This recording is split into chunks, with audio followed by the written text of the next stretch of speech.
ভোররাতেই কলকাতায় পা রেখেছিলেন ফুটবলের রাজপুত্র লিওনেল মেসি। ভোর 3:25 এয়ারপোর্টের 1 নম্বর ভিআইপি গেট থেকে বেরোন তিনি। তাকে দেখতে এয়ারপোর্ট চত্বরে সমর্থকদের ভিড়। ঠিক আজ সকাল 11:34 সল্টলেক স্টেডিয়ামে পা রাখেন লিওনেল মেসি। একটি সাদা রঙের বিলাসবহুল গাড়িতে চেপে আসেন তিনি। মাত্র 22 মিনিট।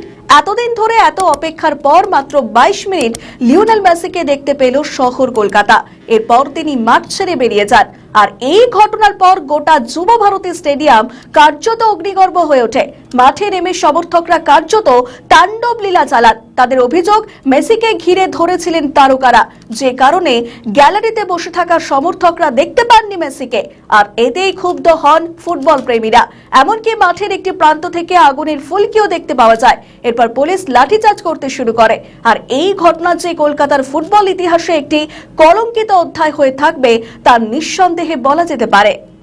ভিডিও ভালো লাগলে লাইক ও শেয়ার করুন। কমেন্ট সেকশনে আপনাদের মতামত জানান। আরও ভিডিও পেতে আমাদের চ্যানেলটিকে সাবস্ক্রাইব করুন এবং প্রতি মুহূর্তে খবরের আপডেট পেতে প্রেস করুন বেল আইকন।